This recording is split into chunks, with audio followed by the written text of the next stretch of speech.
Luke 15. Now the tax collectors and sinners were all drawing near to hear him. And the Pharisees and the scribes grumbled, saying, This man receives sinners and eats with them. So he told them this parable. What man of you, having 100 sheep, if he has lost one of them, does not leave the 99 in the open country and go after the one that is lost until he finds it? And when he has found it, he lays it on his shoulders, rejoicing. And when he comes home, he calls together his friends and his neighbors, saying to them, Rejoice with me, for I have found my sheep that was lost. Just so I tell you, there will be more joy in heaven over one sinner who repents than over 99 righteous persons who need no repentance. Or what woman, having 10 silver coins, if she loses one coin, does not light a lamp and sweep the house and seek diligently until she finds it? And when she has found it, she calls together her friends and neighbors, saying, Rejoice with me, for I have found the coin that I had lost. Just so I tell you, there is joy before the angels of God over one sinner who repents. And he said, There was a man who had 2 sons, and the younger of them said to his father, Father, give me the share of property that is coming to me.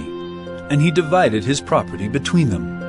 Not many days later, the younger son gathered all he had and took a journey into a far country, and there he squandered his property in reckless living. And when he had spent everything, a severe famine arose in that country, and he began to be in need. So he went and hired himself out to one of the citizens of that country, who sent him into his fields to feed pigs. And he was longing to be fed with the pods that the pigs ate, and no one gave him anything. But when he came to himself, he said, How many of my father's hired servants have more than enough bread, but I perish here with hunger?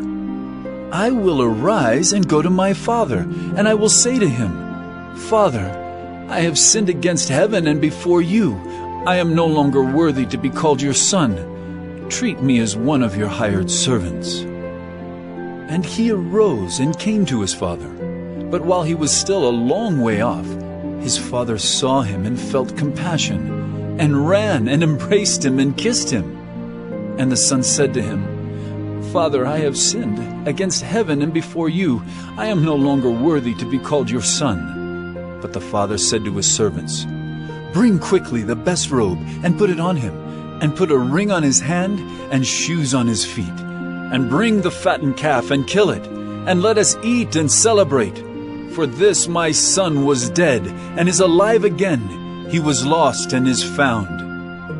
And they began to celebrate. Now his older son was in the field, and as he came and drew near to the house, he heard music and dancing. And he called one of the servants and asked what these things meant. And he said to him, Your brother has come, and your father has killed the fattened calf, because he has received him back safe and sound. But he was angry and refused to go in. His father came out and entreated him. But he answered his father, Look, these many years I have served you, and I never disobeyed your command. Yet you never gave me a young goat that I might celebrate with my friends. But when this son of yours came, who has devoured your property with prostitutes, you killed the fattened calf for him. And he said to him, Son, you are always with me, and all that is mine is yours. It was fitting to celebrate and be glad, for this your brother was dead and is alive. He was lost and is found.